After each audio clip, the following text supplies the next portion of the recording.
welcome to a very special episode of Season 2 of the Unplugged podcast presented by the Dance Plug Canada. As always, my name is Roy Bonozo and I'm a former dance studio manager turned dance entrepreneur and advocate. Now, each week we would normally bring you a guest or guests who talk about their experiences working in the industry along with some personal opinions about hot topics in our community. But you may have also seen that we are moving to remote recordings of our episodes to encourage social and physical distancing during this pandemic. Now, while we batch our upcoming episodes, we want to take a listen back to our favorite moments of Season 1. Now, to start off, we've gathered our favorite moments from our guests who wanted to share their opinions about teaching and how that has taken a shift in today's community. Let's listen in. Because we're now in a world where most people start by teaching drop-ins, I think this has become the issue. We worked our way up to drop-ins. We didn't start there. You have to be able every week to be able to give me something to learn, and that value should be compensated accordingly. It's also crazy because I think some studios, myself included a little bit, but I don't find it as bad in Montreal as in Toronto. I think some people just come to take their friends' classes, and those classes will be full, and those people will get paid money even though they have no experience. But teachers with massive amounts of experience whose classes are not as full wouldn't be getting as much is a weird thing for me. Aside from the studio being a social place for a younger generation, I do think the teaching method has changed between the younger teachers and the older teachers. What I'm finding in this city, and this is just my opinion, is that the younger teachers are friends first to their students and then teachers second, and it kind of creates a wall where they don't be as blunt as they could be in order to get results. Whereas the people that I learned from who were a little bit blunter in their approach, they were my mentors and teachers first, and then they were my friends possibly afterwards. So there was there was a difference in who my teachers were. And I think that's something that just I've noticed is people are too nice in class. Teachers are being too nice. Not in all classes, doesn't apply to everybody, of course, but I think it's an easier environment to be in because if you want to just go and release, if you want to just go and dance recreationally, you have the option to do so without the bluntness thrown in your face, you know? I think another important thing is to kind of acknowledge that not everybody's dancing in the room with you for the same purpose. So some people want to take classes recreationally. So yeah, they want that social side of things. Some people are dancing to release something. So yeah, maybe they don't want heavy corrections right now because they're just trying to express and trying to emote. And then there's the professionals who really want the critique, but you know who those people are when you see them in the room. Like their energy draws you to that. So I think there's many factors as to why certain classes are busier and emptier, and sometimes it's down to what vibe the student's feeling. If the student's feeling a certain vibe where, you know, they just want to feel good and dance and it be a party, they're going to be drawn to specific classes. Where if you want to feel good and really like move and express and drag out emotions, then of course you're going to be directed to different teachers. And when you add the trends on top of that, sometimes that's where the demographic goes because the trend is that vibe or that feeling in that present moment. So I think that has a big part to play as to why maybe some of the more educated teachers, their classes aren't as busy. It's maybe because it could be so many things. It could be so many things. And I don't think it's just one factor. Like there's so many factors to play too, so... It's you have to just know how to teach someone based on where they're at in their life. Because every human being has their own learning capability. Like how they learn is going to be different from how you learn. Yep. So it's how do you find the universal role? Like how do you find that universal language? So because of Shavar, I learned about analogies and the meaning of movement. So letting everything come from an actual place. Like how do you feel when you move? From that innate state, it's almost very primal in a way, but it's also instinctual, right? And that I feel like that's the most rawest form. Same thing with Crump. Everything is instinct, right? So when it comes to teaching, you need to get teaching skills, not just creating skills, because it's very different. It's very different. So hit up some friends, hit up mentors, hit up anybody you think you can to get that experience of actually teaching your content, not just creating it, but actually teaching it. Also, figure out what you do and what you can offer as a teacher / creator. There's nothing wrong with being inspired by people you've learned from, or to be, influenced by people you've learned from, because that's just natural. If I only trained with, Shavar, obviously I would dance like Shavar. If I only trained with Shamika, I would only look like Shamika. If I only trained with, whoever, I would only look like that. But I've trained many different ways and many different people and many different genres and styles of dance that I know what I can pull to create my own work and my own content. Sometimes I am influenced by people, or I'm like, yo, look, so shout out to Dom because I got this move from Dom. Hey, but credit, you got it. Yeah, you got it. It's credit there. But what I find happening now is a lot of people are settling for what the trendy stuff is, or what what are the videos that are getting the most viewed? What are the class videos that are getting the most views? So let me use some moves from that to put into my stuff. And if you're going to do that, just go create your own stuff. Don't bring it into the studio. Don't bring it into an actual learning environment. Do it on your own time. Like that's the only thing, is that I find there's so much and so many people nowadays that are teaching the same thing, and it's like a regurgitation of something that they've already learned, or it's something that I've already seen. Some teachers think that you have to put so many and counts into a count of 8. I used to think that the more complex and intricate my choreography is, the better it is. I couldn't have been further from the truth. In all honesty, and this goes to all dance out there and teachers out there, simplicity is beautiful. It's the thing that people really remember. You know what I mean? Depending on the type of crowd you're going for. If you're going for that dance crowd, yeah, they're definitely going to appreciate the complex, intricate choreography for sure. The crazier the steps are, the higher the jumps are, the more fusion you do with other styles, great.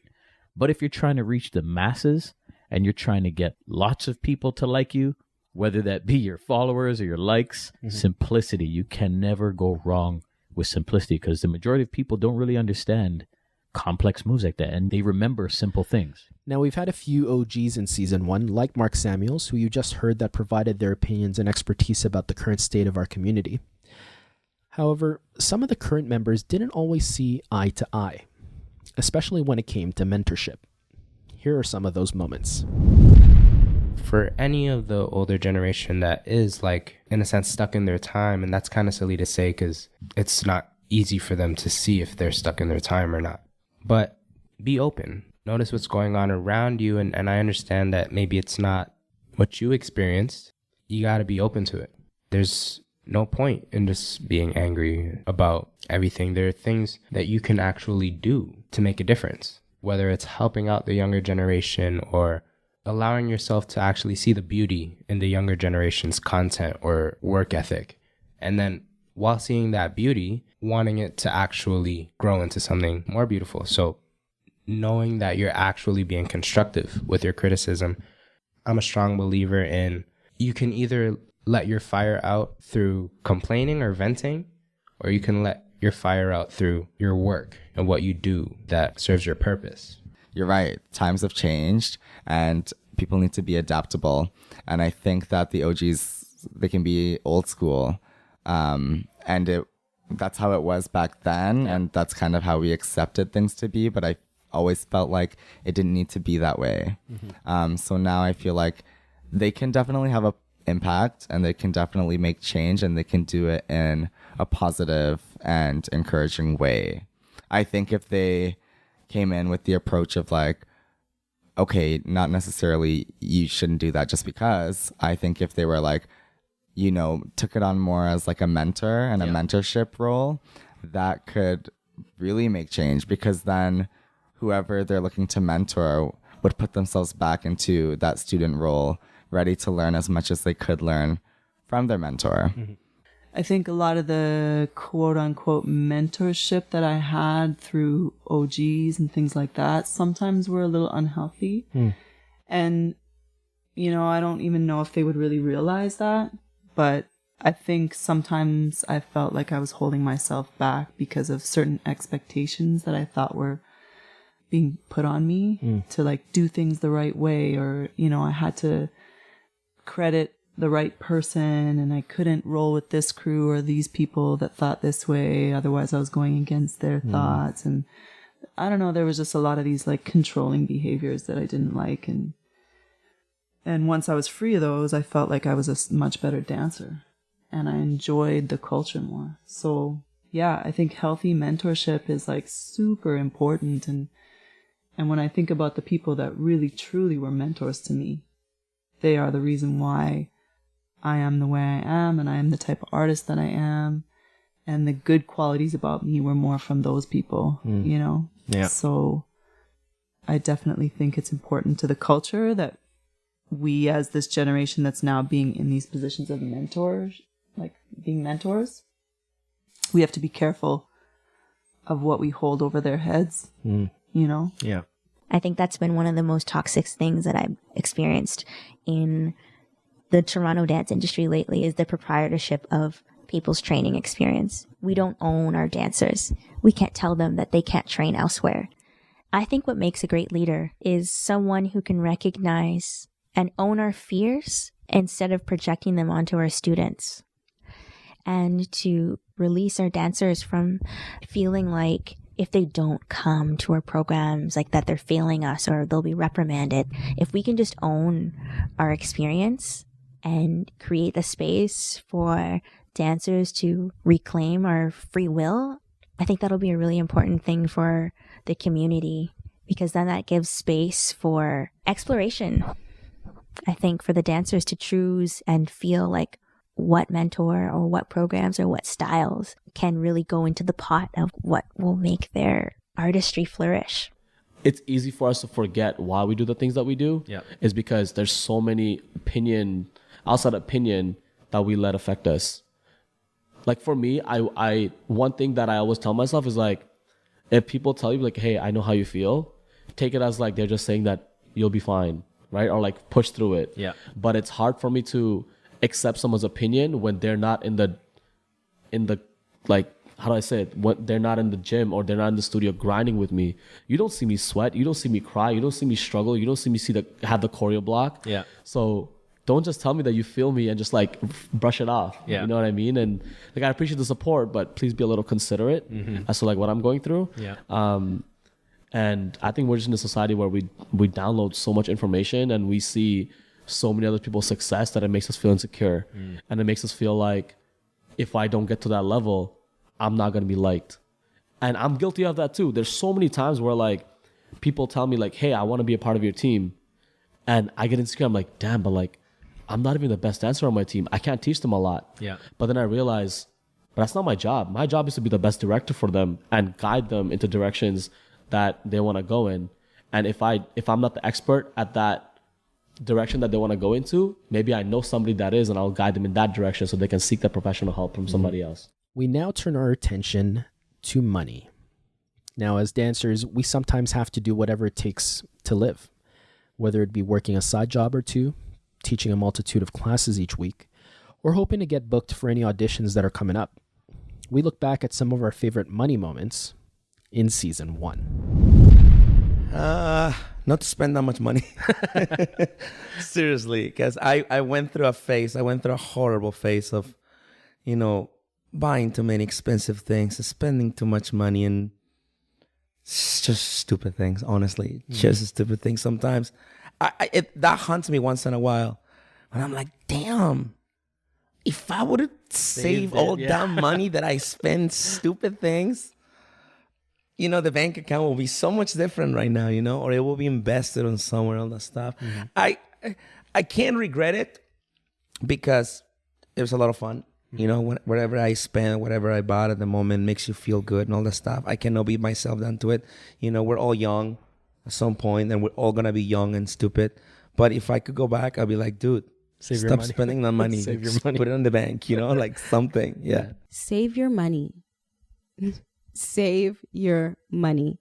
You're going to need it to invest in yourself later on in life. And I know it looks like a lot at that time, and it's probably the most you've ever seen as a young person, but you need to save it. Don't make your decisions based off money on something that was never about money in the first place. Money's going to bring the stresses, all that stuff. I am very much a grinder. I need to be on the go. I didn't work my ass off for the past 20 years to be performing at that caliber and doing the same thing for 11 months, But if you're an ambitious person, and not just ambition, but also determined, with that combination, that is a combination that should not be contained. Mm-hmm. So I'd say trust yourself, work hard if you're that type of person, and stay somewhere where it's more flexible and you could just grind and trust that because of your work ethic and your ambition and your determination that you'll make something great out of that. Being money hungry is not necessarily the drive, but getting yourself to a financial point or where you want to be is a good motivation. So the freedom is a motivation. The money is not a motivation. So money is something that we have to use in this world and where we live in order to survive and eat and all that stuff. That's the motivation. I want to eat good food. I want to eat my oxtail and rice. So I'm going to work hard so I can eat my oxtail and rice. I want to be able to transport myself places. So I'm going to work hard to make sure I have enough money for transportation. Personally, I have a very minimal kind of lifestyle. I don't shop. I don't spend my money on a bunch of different things. I'm not spending my money on things that don't matter to me. I'm very selective of where my money goes.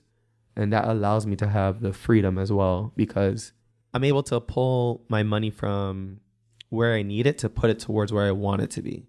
So I don't waste my time going to parties. People are like, oh, busy, I never see you at parties and stuff like that, because I personally don't want to spend my money on that.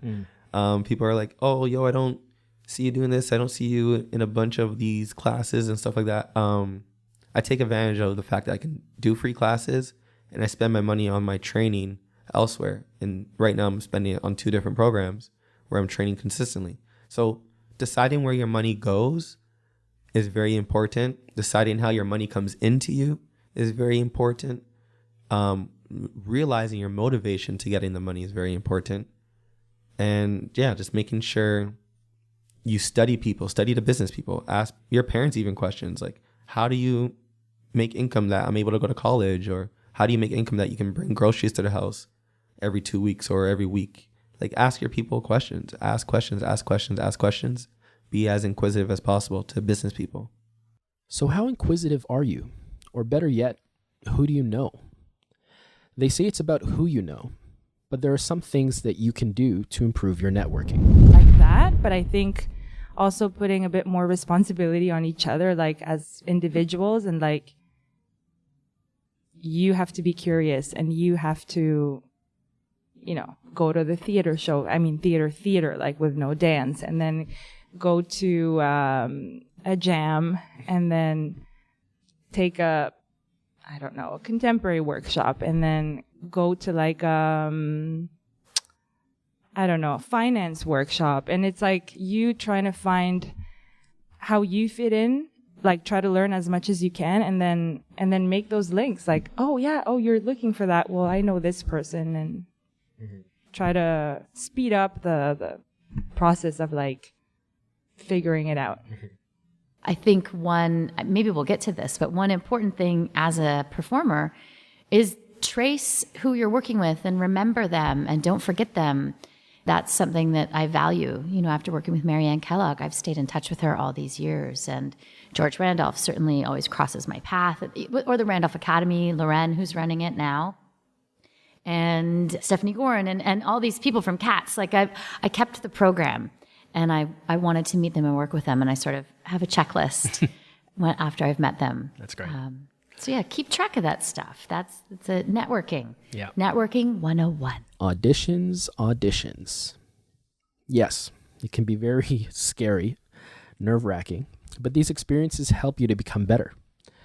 Here are our favorite audition moments of season 1. I kept trying to cater to what I thought they wanted, which now when I look back on it, that's not what I should have been doing. And I should have just been myself, because that's what got me so far, is just being an individual. Yeah. And it's so easy to go into auditions and see the choreographer or see the casting director and think that you know what they want, because you don't. And I've been fighting with that a lot, because I leave auditions sometimes and I think, why did I dance that way? Because that's not the way that I dance. Or why did I make myself come across a certain way when that's not who I am? And it's just because I was trying to please the person that was hiring me. Yeah. And I think that set me back, honestly. So now what I'm just working on is calming down, first of all, before I go into auditions, because I get really nervous still. And to just remember that what I have to offer, it is what it is. I am who I am. And if they don't want me, then they don't want me. It's not necessarily a personal thing most of the time. Mm-hmm. But I've definitely learned that if a job is meant for me, it will happen. Yeah. If it's not meant for me, then you move on to the next one.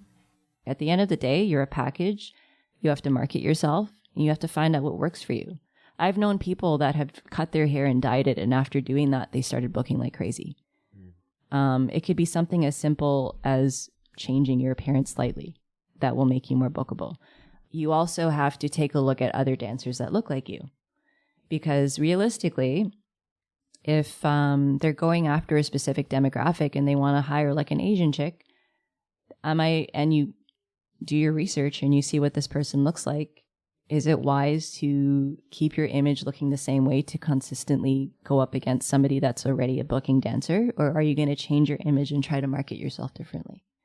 So the way in which you approach it is very businesslike, and you have to be strategic about it. You can't just go and, oh, I'm just going to dance my ass off and book a job. Like, it's so much more than just that. Now, when it comes to auditions and casting, one guest in particular had to keep it real.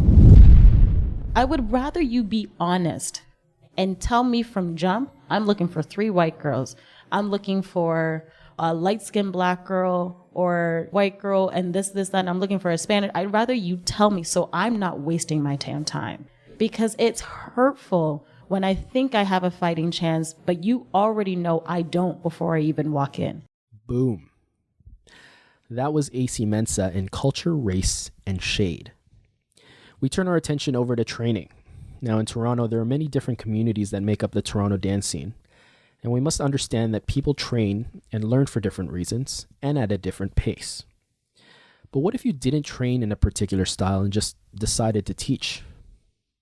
Let's have a listen. So we're self-taught off of a style that seemed self-taught. So where's our foundation? There wasn't really any. Because if we're just watching YouTube videos, that's like second or third hand knowledge we're getting. Yeah. And mind you, like YouTube back then, it was just fresh. Like, you know, like people weren't really using YouTube like they are now. Like, yeah. Whereas like these styles that have this timeline to it, this history to it, and this vocabulary of movement and all these things, like they're just so much more legit than this style that was so new. But what can we do? Like you can't help what inspires you, you know, and you at the same time, like creatively, you don't want to always overly screen things, because if that's what's naturally sparking some creativity in yourself, then you should kind of go towards that and see that through. But what Roy's getting to is that caused a lot of friction with people who, again, were already in the Toronto industry and scene, who grew up with a more like textbook way, like they had their definition of what dancing is. Yeah. And they're not wrong. Yeah. And this is what they mean, like when he says dancing, he's talking about like hip hop, street styles, you know, like yeah. East Coast, I mean, from Toronto at least, the majority of our influences obviously come from our counterparts in the South, which is New York. Yeah. Right. So very conversational, a lot of hand gestures. And that was kind of like what the style, this East Coast style, that like Greg is kind of referring to. Mm-hmm. Well, you just got to look at like if Luther is the guy, right? Yeah. For Toronto, like Luther Brown. If anyone learned under him and like they, whatever, you know, and they put in their time with Luther and Luther gave them some kind of stamp of approval, their word is not, I'm not going to say it's at this equates to the same level as Luther, but they know what they're talking about.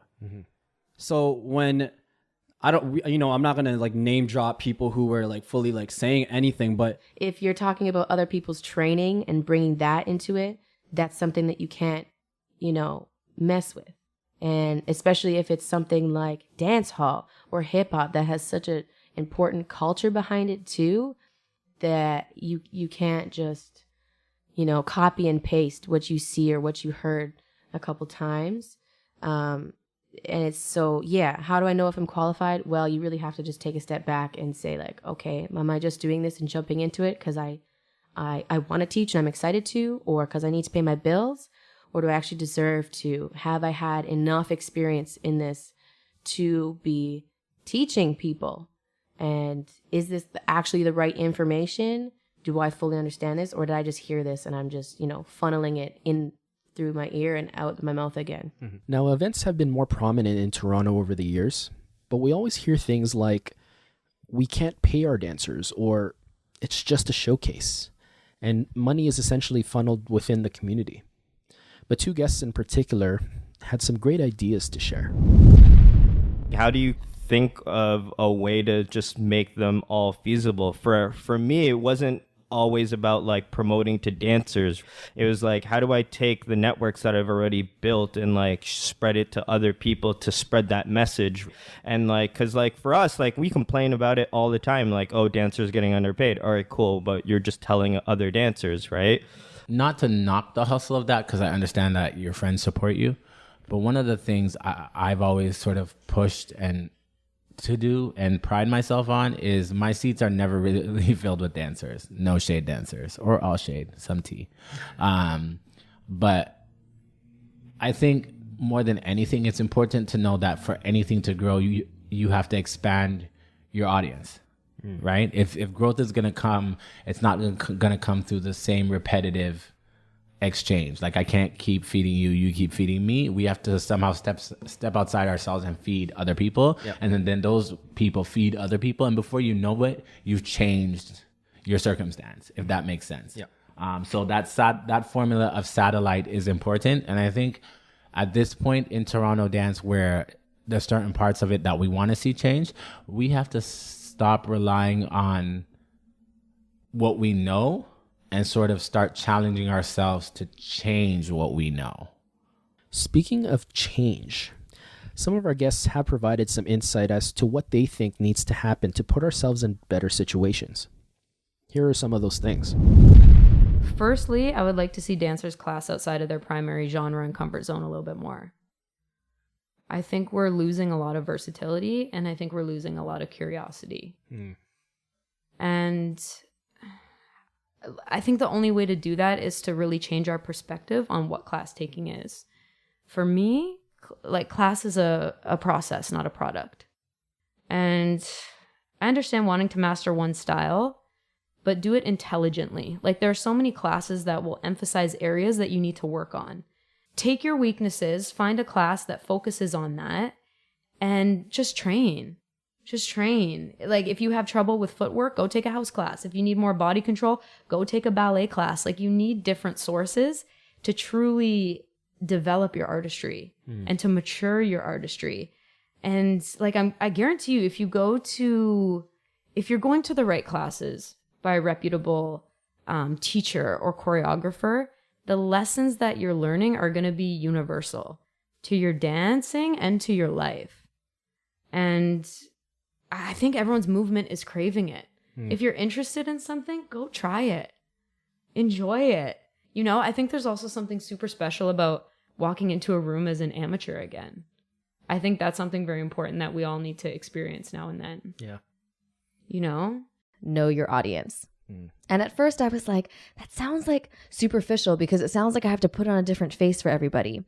And as I've gotten older, I've realized she's exactly spot on, because it's not about changing who you are, but it's about delivering your message in the right way, depending on who's listening to it. As in, like, you wouldn't walk into a room and teach a group of 12-year-olds the same way you would teach a group of 20-year-olds. Yeah. And it's just how you're delivering your message. And that's knowing your audience, that's reading people, and that's tapping into your intuition. I just feel like it's at the point where everyone's doing it for themselves. So what would be nice to see is that everyone elevate and just do it the right way and make sure that the quality is on a certain level and it's not just settling for clout.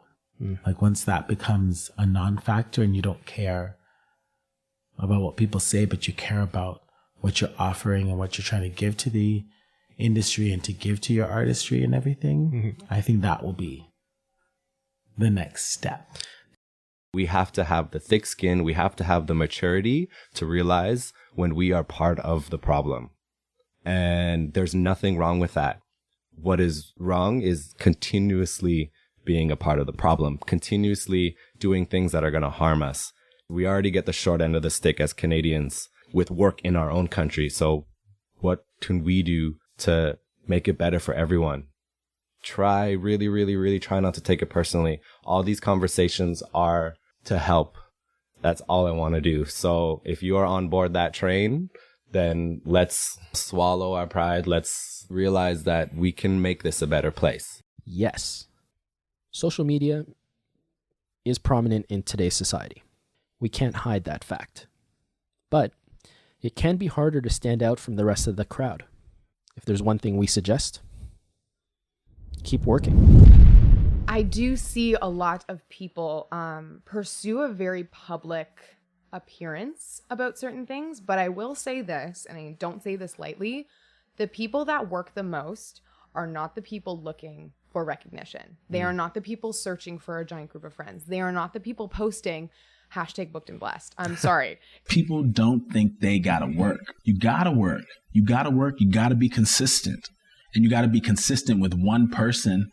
People are like, oh, I gotta, search out and I gotta work with everybody. You do gotta work with everybody, but you gotta work with everybody in a way that makes everybody want to work with you. One of the biggest shifts I've noticed is the importance of like the now or the tomorrow. A lot of people are more so focused on today's results or tomorrow's results as opposed to the results next year. And I find that sometimes that I don't want to say like for lack of short-sighted vision, kind of in some ways it's good, but then it also I think kind of limits you from certain things. You know what I mean? So I think it's just like that's one of the things that I've noticed a lot more. It's like, how does this benefit me now, or how does this benefit me today?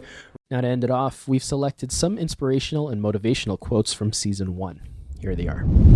Remember that you are worthy as an artist without other people's approval. You don't need external validation to have worthiness as an artist. We all have something to say. We all have something to offer. And if you can allow yourself to focus on the work, then the rest of it doesn't really matter. So find your intention, practice, and trust yourself. Trust that what you have to share is valid. And trust that people will respect what you have to share. And if they don't, that's on them. If you put yourself out there and you're being vulnerable and sharing something that's hard, that's on them. And you have to recognize that that's coming from their own insecurities. And that's probably coming from a deep down feeling of, oh my God, I could never do that, because that is terrifying. And so let that be on them, and then keep going as you. Figure out what you're excited about. Figure out what you want to do. And if there's no real reason, like, just go do it. We're not like, no one's going to die. Like, yeah, you being good instead of great is not gonna, no one's gonna lose sleep over that, as much as we should always aspire to be fucking excellent. Don't be afraid to go out and be okay, because those are often the experiences that make you fucking amazing. 100%. And I know I've been on the opposite side of that spectrum, where people have come up to me and asked, and just asked my opinion on certain things. So something simple as like maybe a job opportunity that they're going to get. Like my response all the time is like, what do you have to lose? 100%. You know what I mean? You have so much to gain. Even if you don't get it, there's always something you can take away from that. And from what you think you have to lose, how much of that is legitimate and how much of that is insecurity and fear? Because it's really easy to come up with a long list of reasons not to do something, but if you fact check them, how many of them still exist? Don't hide. Don't hide. I think I spent too long hiding behind what I thought were imperfections. And I wish that I would have recognized that we are all imperfect and given myself permission to really show all of me. Take your time. I wasn't saying no, and I really should have. There's a lot of different gigs and opportunities and performances and stuff that I did that I really wish I had just said no. It's very easy to spread yourself thin. Your quality suffers when you're doing too much.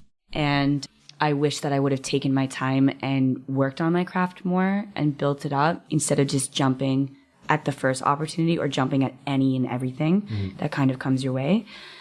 If there's a path that you want to take and nobody's done it before, you can do it. You can create that path. You can bridge into any avenue that you want, but it's going to take work and it's not going to be easy. Just make sure that you understand that you have a personal responsibility within that path and that journey. We hope you enjoyed this special segment of our picks in season 1. A reminder to hit that subscribe button and leave us a rating and review on Apple Podcasts. In solidarity, this is Roy, the host of the Unplugged podcast, wishing you all continued health, safety, and creativity. See you all again soon.